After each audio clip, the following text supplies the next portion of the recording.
believe it. I'm gonna be Pirate King. You just mixed up 2 different anime. One Naruto. One Naruto piece. I would also just like to say that the amount of times I saw the whole believe it thing online before I had ever seen Naruto, I thought it was going to be like a way bigger part of the show. And that nigga barely says that shit. He never says it really in text. You know who does say I want to be Pirate King all the time, though? Luffy. He tells everybody. He's really with the shits. Yeah. Also, Zoro says, I'm lost. Where are the hoes? Where am I? Where the hoes? I'm looking for the hoes. Every Zoro compilation I see on the internet, they have him doing badass stuff, saving Robin compilation, and they always just sneak in him, like, just scratching his head, like, where am I at? I love it. Anyways, How to Become Pirate King by Bluejay. Hopefully this has actual information that can help me take over the world. And you too. Let's get started. Hello. Goodbye. That's my wife. Started. Here we go. You didn't introduce me. You didn't say nothing. What if this is their first time seeing us? We don't want you here. Get oh out. My God. That's not true. Here, all are welcome here. Dirty, smelly. God damn. This video is sponsored by War Thunder. Meet Benjamin Hornigold, a man who I can only assume really enjoyed his gold. Riding the final wave of the golden age of piracy, Hornigold's brief career left a dazzling legacy filled with everything from merchant jumping to pirate hunting. But as every college grad knows, it's not our good grades or accolades that leave an impact, but rather the stupid things we do while drunk on Thirsty Thursday behind a Taco Bell.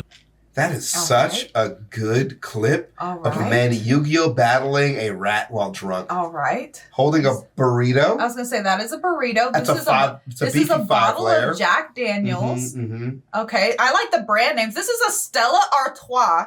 Two empty crushed cans of Stella Artois. And the guy just going, look.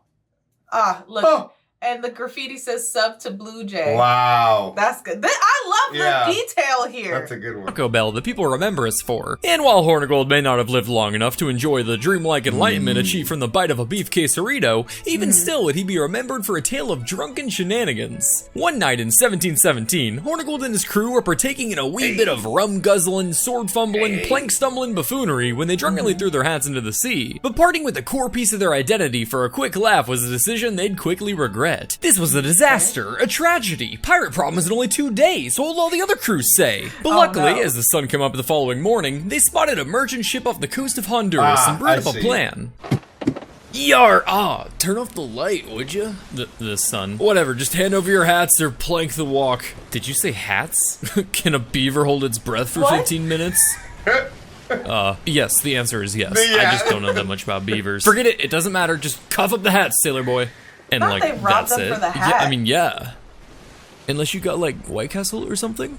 I don't know what that is. Me neither, it just sounds really good. As the terrified merchants prepared for the worst, Hornigold explained that they were quite literally only there for their hats after their drunken debacle the night prior. After sticking to his word, the pirates sailed off, leaving the merchants without injury beyond the shame of having lost their drip. Sensational tales like Hornigold's have spun him a legacy that survived to this- that's it? The story is he showed up, stole the hats, the end. He then went about his piratey ways. He was a literal, what's that word?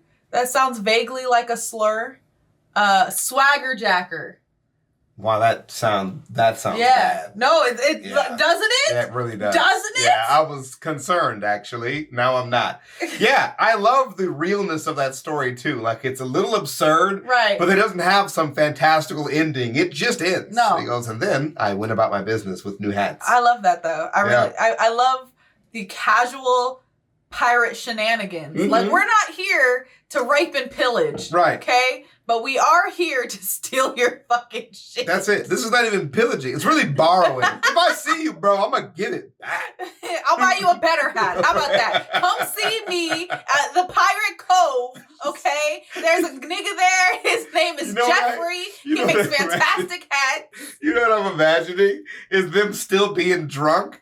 You know how drunk people just go on these random speeches, you know? And they just have to sit there like, Is he really just taking the ass? Because he's been talking for like 20 minutes. Like, what is going on here? Sensational tales like Hornigolds have spun him a legacy that survived to this day, but even still, he isn't remembered for being the greatest pirate of all time. After all, building a legacy through alcohol poisoning is only one step towards becoming a legend, Steve, and there are many ingredients needed to bake the Pirate King pie. So, without further ado, on today's episode, I'm going to teach you how to become the king of the pirates. All right! He like always draws the people terrified of the giant Bluejay. Oh no! Damn. That's tough, bro. I'm sorry. Yeah, shout out to Mango. Alright, Steve, the sun is high and the wind's blowing by, so let's make you do a proper pirate to make your flag fly. Okay. Oh, but first, make sure to suck on a few limes before we go. As my grandmother always said, oh my god, dear lord, everything is pain, I can't stop bleeding. She had scurvy. That's right, he was sad because the dog thing is seeping through. Oh my god! There will be signs when people around me die. Who are you and why are you talking? Well, normally I'd be talking to my other victim, Alex, but apparently he's in a psych ward due to acute psychological trauma or whatever. Did you say victim? Step 1, becoming a pirate is the same as any other career. Motivation. Whether it's engineers and high salaries or Minecraft YouTubers and access to miners, every job needs a proper incentive. Oh my god. I go off. Go off. Do you? Say what you gotta say. Get it off your chest. Work it in any way you can. God damn. Many reasons, various scoundrels decided to fly the Jolly Roger. For the maritime pirates of the late 17th, early 18th centuries, they can be narrowed down to primarily 3 motivations. Let's say you get kidnapped. The sea is very big. It can fit a lot of ships, you see. These ships need hands to do the things on the ship to keep the ship being a ship on the sea, for all to see. But sometimes these hands don't want to be on the ship on the sea, for they see the degree to which they won't be free. Therefore, with glee, both pirates and navies agree, the key, regardless of plea, is a kidnapping spree. Pirates are good for many things. Loading cannon holes, digging treasure holes, making new holes, you name it. But what if they receive holes themselves? They can't fix it with yet another hole. They tried. So pirates would often find themselves in need of specialists like doctors and carpenters to perform the more expert work aboard a ship. However, specialists weren't typically the type to turn to piracy. You know, poor. Meaning pirates would have a difficult time recruiting someone like a doctor into their crew. Hey Billy, were you able to recruit that doctor fella? Nah, he's still thinking about it, but don't worry. I planted the seed in his mind. Did you now? Oh, damn. Well, if he was a good doctor, you could have just taken it out. While recruiting skilled labor proved difficult, luckily there was a plethora of capable seamen out there on merchant ships, just begging to be kidnapped. And as it turns out, recruiting new crewmen was much easier once you limited their options to either practice medicine as a pirate or practice medicine without thumbs. Okay, so yeah, of course the criminals do the crime things, but surely the Navy doesn't go around kidnapping people. Yes, they surely did. Your government loves you so very much. Especially when you listen. Impressment was the practice of forcing men via coercion, extortion, or various torsions into primarily the service of a navy. Just giving them just like a... They literally used to just snatch niggas up, bro. Yeah. They used to just, you're mine now. No, literally, like, you could be walking down the street, and if you looked, like, vaguely capable and also, like, nobody would miss you, they would just snatch your ass up. Do you lift, bro? What about your girlfriend? What girlfriend? Follow me. Perfect. Yeah. Out this practice were the dreaded press gangs, groups of men who often frolicked about the docks of Britain, cudgels in hand, looking for the next unlucky bugger to beat and kidnap in the name of the king. While targets of this forced servitude were supposed to be seafaring men between 18 and 55 years old, those rules only applied to people, not the pores. So there were occasions where press gangs would just snag the random Tiny Tim from the middle of the street. What were they gonna do? Write a letter of complaint? They can't read. But with drastic tactics come drastic results, and many of these press sailors would end up mutinying or deserting their posts, thus turning to a life of piracy. But for you, we can rule out kidnapping, seeing as you live far from the ocean in this disgusting place I can't even pronounce. Kentucky? Bless you. Moving on to option 2, we have state-sponsored theft. I know this one. The IRS. No, Steve. We don't dare make fun of the IRS. I'm talking about privateering. Put simply, a privateer was essentially a pirate who was given the green light by a government to have a grand old time nabbing and stabbing foreign merchants. Any private citizen itching for the pirate life but without the balls to fully give the government the finger could acquire this permission via a letter of marque, a piece of paper that stated the little rascals currently assaulting and robbing you were doing so with the blessing of the king. Permission from the king, huh?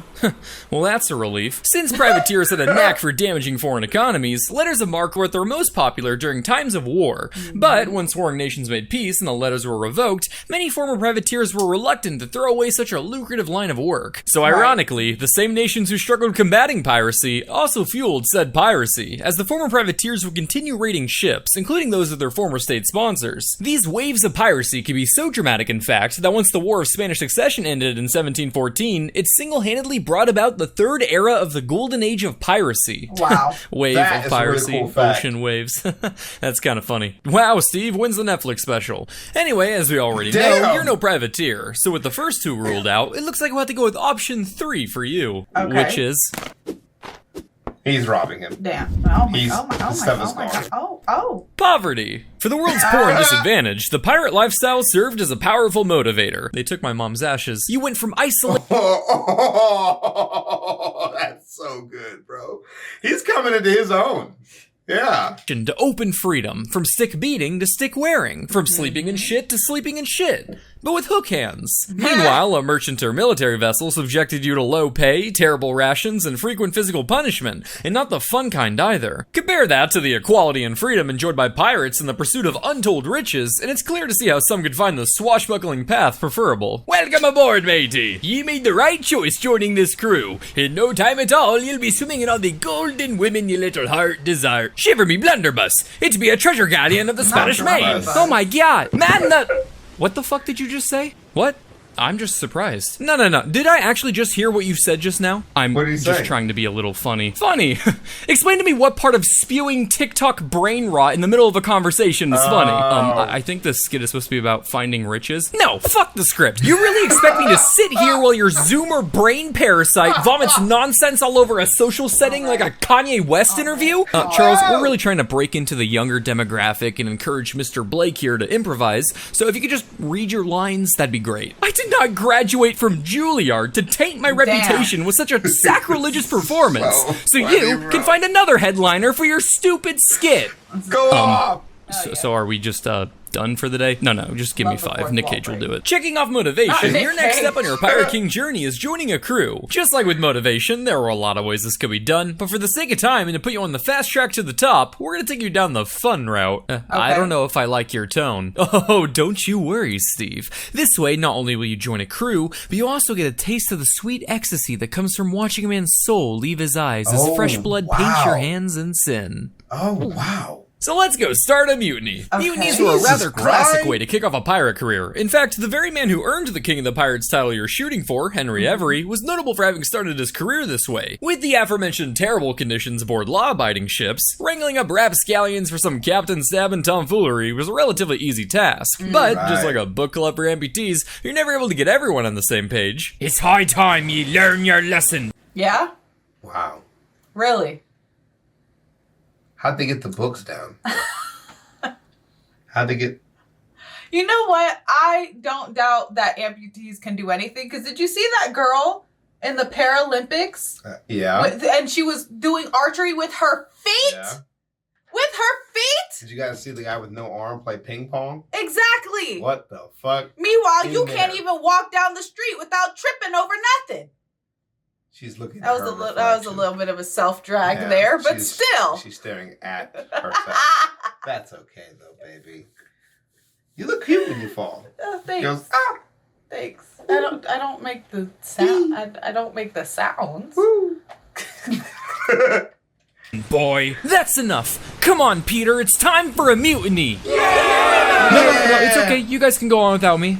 So, 10 lashes, was it? Oh! Not all mutinies involve violence, however. For the bloodless ones, historians prefer to use the term lame. But regardless of style, what's really important here, Steve, is to make sure you're the one organizing the mutiny. Sure, it's a high-risk, high-reward tactic, but by leading a successful mutiny, you stand a pretty good chance of landing the role of pirate captain when all is said and done. And the high risk? Details, Steve. Just keep your chin up.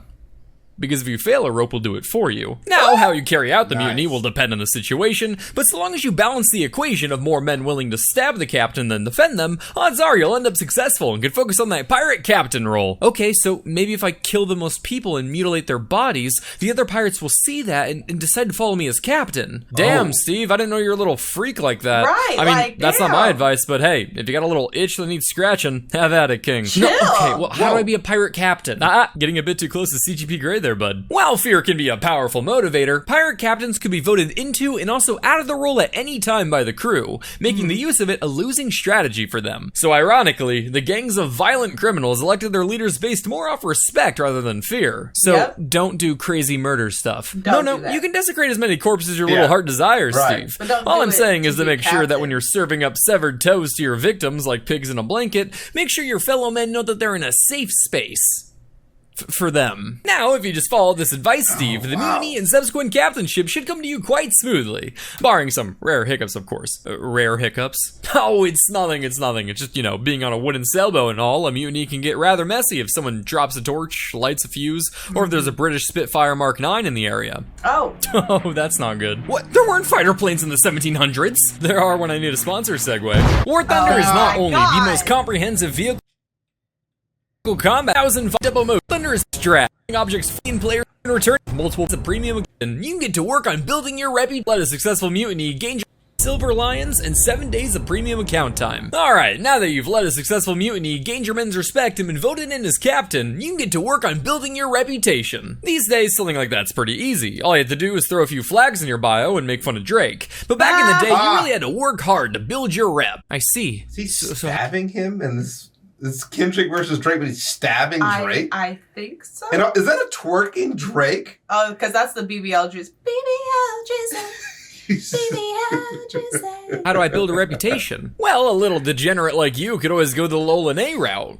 Hacking limbs, popping eyeballs, the works. I'm sorry? Yeah, it's even said he cut out some dude's heart and took a bite of it once. How would that even work? Well, a lot easier than you'd think, really. Once you shatter the sternum, you're really just a few snips away from a heart buffet. Not eating the heart. How would this work for helping me become a pirate king? Why, for notoriety, of course. Aside from being my preferred source of protein, eating a man's heart does wonders for building infamy, which is perhaps the most important step towards your pirate king journey. After all, the bigger the notoriety, the bigger the ships that surrender without a fight. The bigger the notoriety, the bigger the booty. Pirates booty. I know the reference. Because, they called their treasure booty, but also could be talking about a butt. Is that as good as it gets? You don't have any more pirate stuff? It was the first thing I thought of. Give me a break. Well, what's the second thing you thought of? So I read this book once about pirates. Right, never mind. And they used to hang people by their toenail, by their toes. Yeah. They also used to hang people by their gonads. King journey. After all, the bigger the notoriety, the bigger the ships that surrender without a fight. Of course, there were ways to do this that didn't involve chowing down on a left ventricle. Blackbeard would stoke fear with wild hair full of lit fuses. Bartholomew Roberts exuded gallantry with vibrant clothes and a theatrical flair. And Dan Schneider built a false sense of safety by doing his best to look like John Candy. As you can see, Steve, each and every criminal worked hard to build their own unique brand that sent a strong message to their prey. Just an update on the branding progress, sir. Okay. Edward finished our new Jolly Roger. Kyle's made us necklaces of severed ears. Sure. We've hit our quota of 25 burnt down ships this month. Okay, and where are we on the goose sculpture? The goose sculpture, sir? Correct, for the tippy top of the mast. I wasn't aware we needed a goose sculpture. Okay. First day as an outlaw then. I've killed 11 people. You see, Scott, when emergency see a ship with a skull and crossbones, well, that's just your run-of-the-mill pirates. They see a bunch of swords and cannons, again, just pirates, no big deal. But when they see a giant goose sculpture, well, now they're not thinking just your average pirates. They're thinking these pirates are a bunch of silly geese. We're real foul.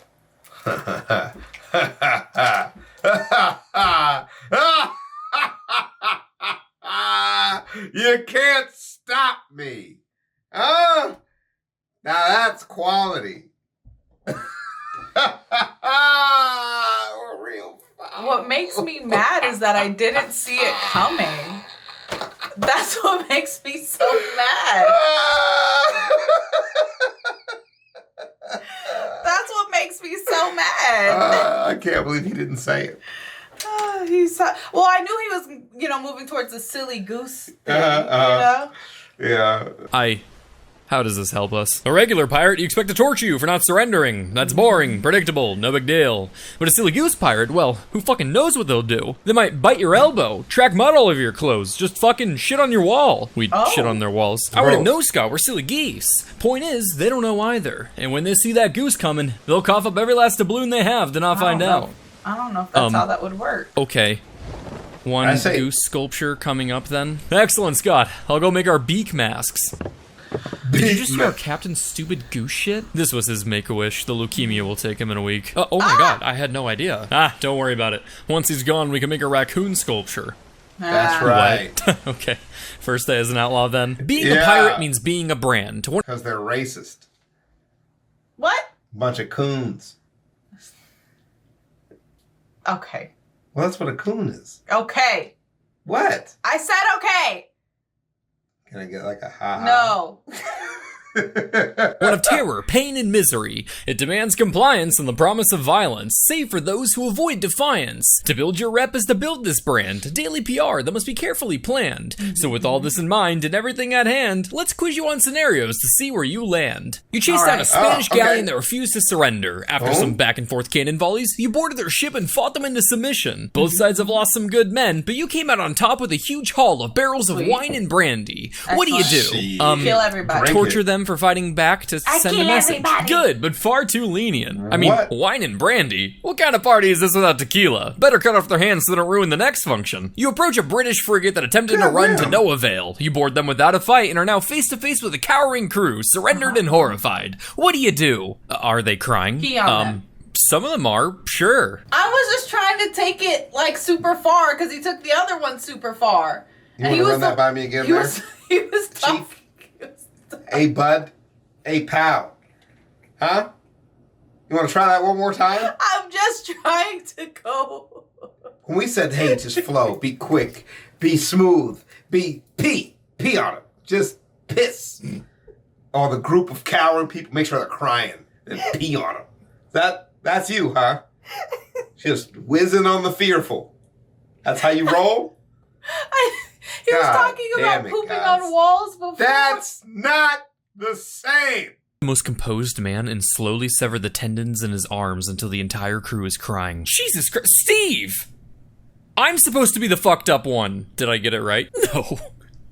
Not at all. We want to encourage a surrender without a fight. You don't torture these poor sailors. Yeah, no. Oh, my bad. Yeah, tell that to Mike's 8-year-old daughter. Anyway, third time's the charm. You sneak up on a French ship and raise your Jolly Roger. The terrified merchants quickly surrender without even the slightest fight or chase. You board their ship and they have all their cargo neatly lined up and cataloged for you.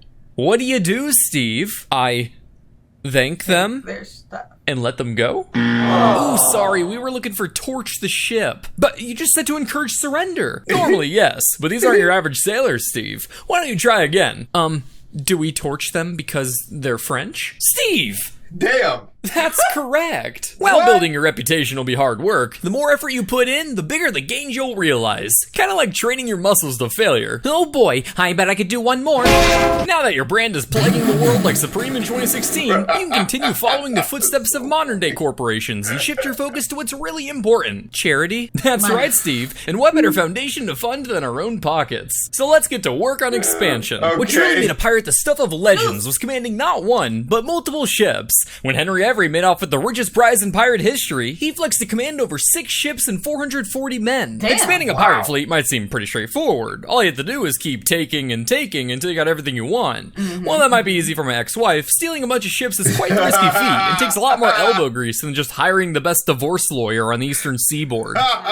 Do you need to talk about? Nevertheless, this was the strategy pirates like Blackbeard would end up pursuing, while others, like Henry Every, put together their fleet more politically through mutual agreements with other pirate captains. But regardless of the growth strategy, what's really important is to make sure you whip up a pirate code. A pirate code was essentially a code of conduct. Yeah, no peeing.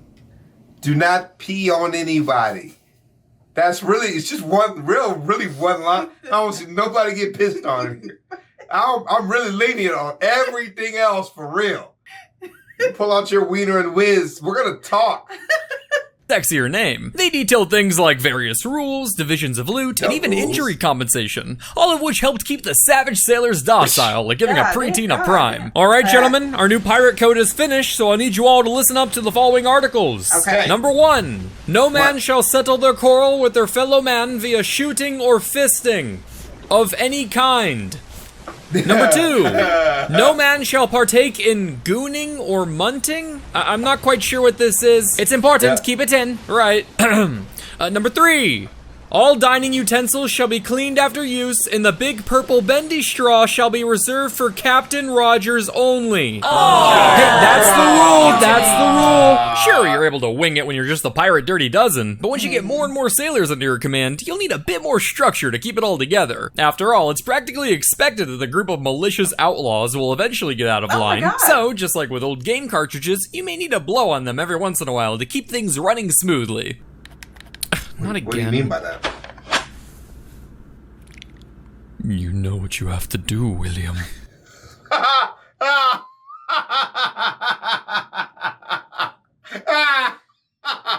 That was very Meat Canyon of you. That's what I was gonna say. That was very Meat Canyon of you. That was good though. That was terrifying. I did not enjoy that at all. I was really inspired. Also, I never used that game system. Well, yeah, you're too young. So I never knew what people were talking about. Or were you too broke?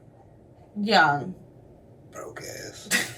Despite their depraved image, some captains would go as far as banning certain vices in their pirate codes to try to maintain a sense of order and composure amongst the crew. Bartholomew Roberts, for example, restricted his crew's gambling, drinking, and womanizing to make sure they stayed on top of their game. A set of morals that surely filled the pompous pirate with pride for living such a noble life, which ended in battle surrounded by his drunk crew. And now, Steve, we find ourselves at the final stop of your Pirate King Odyssey. Okay. Legacy. For legendary figures, the only thing more valuable than being successful is being remembered. Who is Tom Brady without Super Bowls? Adolf Hitler without invading Poles? Hey, whoa. All right, okay. Whoa. God damn. Chill on the Hitler stuff, man. Whoa. Or Rick Astley without Rick rolls? All these men, for better or for worse, will be remembered for generations for things like their massive impact on internet culture or mouth-kissing their sons. Damn. I'm so sorry. Damn, he really shitting on Tom Brady. What? Like, I don't like that nigga either, but damn. It's because of that roast is really encouraging people to fucking just shit on Tom Brady. I mean, I fully support it because I hate that guy. He did leave his family for football. And that's funny. And did. I just assume they must not have liked each other. Maybe. But I have to just have that narcissistic, like, he must have thought, you ain't never gonna leave Tom Brady. Right. You know what I mean? Like, he had to have had, like, a day where, like, he looked in the mirror like, she would never leave Tom. Which is just so crazy because she's Giselle. Yeah. Like, did you, it's like Tom Brady forgot that he was with Giselle Bundchen. Hey, man, they got gazelles in Africa. I mean, there's fish in the sea. Like, there's gazelles in Africa. I'm gonna find me one. As such, every king throughout their reign works hard to realize Who's the guy on the far left? I couldn't tell you. The multi-generational impact that'll bolden their name in the pages of history. And so too shall you work, Steve. But luckily not in the Tom Brady boy-kissing way. We aren't trying to be the king of pop after all. Luckily for you, much of what you've already accomplished has laid the foundation for your future legacy. All you need now is one crowning achievement to really get them historians foaming at the mouth. Take William Dampier, an English pirate, explorer, and naturalist whose expeditions led to many first discoveries for Europeans, including being the first person to pen the English words for avocado, chopsticks, barbecue, and subspecies, the last of which proved quite useful for scientists and scholars when defining the book talk community. While sporting impressive feats like first person to circumnavigate the world 3 times and first Englishman to explore Australia, he is perhaps most notable for being quite the foodie. Our little William loved to eat, so much so that over 100 food-related words are credited to him in the Oxford English Dictionary, many of which are rather whimsical combinations of adjectives and nouns, like whistling duck or sucking fish. Being a naturalist, Dampier was captivated by wildlife and would write their descriptions with such exquisite and colorful detail that he inspired future generations of scientists and explorers. Hell yeah. And then he'd eat them. Wow, what a vivid shade of red you have, Mr. Birdie. Must be some kind of heron-like waterfowl. Such beauty. What a plump little lad you are. I'd say you're no bigger than a duck, huh? No! Eat the fish bird! Well, what do we have here? Throughout Dampier's expeditions, he would partake in the flesh of basically any animal he came across, and the cuter they were, the more eager he was. He ate manatees, Galapagos penguins, flamingo tongues, spin a wheel of Disney characters, and he's thrown that critter on the Barbie. Jesus After Christ. finishing a 3-course meal of sin, he'd review his experience in a journal one could mistake for a kitchen nightmare script. Hey, what are you doing my stuff? I just be skimming a little journal here. That's private. Nonsense. They be your food reviews, no? I be only curious. Let's see, we got wallaby, shark, sea turtle. Say, what be this section on eating ass? You wrote about that? I'm a scientist, Jeremy. Dampier was such an iconic explorer that his seminal observations in the fields of zoology, navigation, and meteorology would go on to influence the likes of James Cook and Charles Darwin, proving, along with Mia Khalifa, that all it takes to go down in history is putting enough weird things in your mouth. Other pirates weren't scientists. She put weird stuff in her mouth? What'd she put in her mouth? Google it. I'm okay. I'm gonna go with lampshade. All right. That's weird. Sure. Maybe we have different definitions of weird. However, and they had to make their name through other top achievements. Henry Every captured the Grand Mughal fleet in the most profitable act in pirate history until That's Johnny nuts. Depp stole the world's libido in 2003. Zhang Yatso amassed the world's largest pirate fleet of 60,000 men, which is still less than half as many diabolical fiends in one place as a BTS concert. Blackbeard blockaded Charlestown and looted all traffic into and out of the city, a strategy that would later be adopted by Apple's App Store. Bartholomew Roberts captured the most ships during the Golden Age with over 400 prizes, a feat so large no one would score more booty on the high seas until Epstein's Island. And Monkey D. Luffy. That is terrifying. Sir. That is a terrifying joke. Sir. Oh my, wait till this guy learns about Diddy. It's never gonna stop. And Monkey D. Luffy has stretchy arms and punched a clown, I guess. I know a lot of you have been waiting for One Piece jokes, but I've only seen the live action. All of these grandiose acts were Okay. I mean, that's enough to make jokes. Okay. You know enough to make jokes until you watch the live action? But also, like, don't downplay Monkey D. Luffy.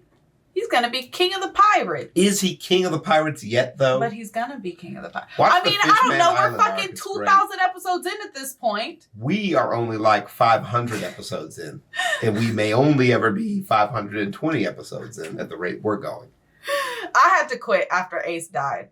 She has not come back I yet. refuse. Because Also, why would you do that to me? Respect for Jinbei. You guys don't talk about him ever. What's wrong with your fan base? You don't watch your own show. flavor of notoriety to forever stencil their names into the books of history. Or manga. But if that's the case, why aren't they all known as pirate kings? That, my good little Steve, is because not all of them accomplished the most important act of a pirate career. Staying alive. Most pirates could find action, many could find riches, but what really made someone like Henry Every the king of the pirates was fighting a way out of it all, loaded and unscathed. With the vast majority of notable pirates ending up in either Davy Jones' locker or swinging like a knocker, this was a monumental feat only a few could boast to have achieved. The pirate life was a risky one after all, and the longer you stayed in it, the greater your odds of suffering a horrible fate. For comparison, today we refer to this kind of risk as living in Florida. So sure, you could keep a low profile, stab a couple Spaniards, and leave slightly richer, but mama didn't raise no bitch, Steve, and the only way to earn that king title is to make it big and make it out quick. So, how about it, Steve? Feel ready to chase that pirate crown? I think so. So do I just head on over to the Bahamas then? Oh, no. That's the haven for Instagram influencers now. These days you go to Somalia. Fuck. The golden age of piracy. 10 out of 10 stars. All right. Yeah? Yeah, RIP Okay, Mango. on one hand here. Someone's excited. Smell that? What's that? What's that? What is that? Is that just Can you raw sit meat? for me? Hell yeah. Can you sit? Wow. All right. Yeah, rest in peace to Mango. Cute dog. And that's really it. We'll see you guys in the next one. I like that Bluejay is growing as a creator. What's up? Do you feel prepared to become the king of the pirates? I do not. Could you compete with Monkey D. Luffy? Let me tell you, that's just not too dirty. What about Jack Sparrow? Too grimy. Jack Sparrow's a fucking loser. That's the whole joke, is that he's a loser. That's the joke. Too scummy. You know, it's not really for me. I'm more of a clean line of work guy. I could never be a pirate because I'm more like a butcher I like shop. actual toilets. Yeah. You know? Skinning cats. Redistributing wealth. Too much. I like to wash, you know? I like to shower daily. We need Dove. And hot water. Mhm. Not room temp, Not cold. To be fair, this is like not the only timeline I could have lived in, but like, you see how jolly I am here? Imagine me covered in grime and how grumpy I would be constantly. Right. Like, my ancestors must have been very crabby and violent people. No, I'm too bougie. And I'm sure I'm bougie in every lifetime. Right. Every time she just in dirt like, this sucks. And I don't know why. I've never lived anything else, but this is not it. I was born for more than this. I'm that character. That's the one. That's always annoying. People are like, why can't they just accept who they are? This is who I am. This is who I am. Oh my God. Unhappy in this timeline. Anyways, some of you weirdos deserve to be in space. Good luck to your ancestors. We'll see you guys around. Peace.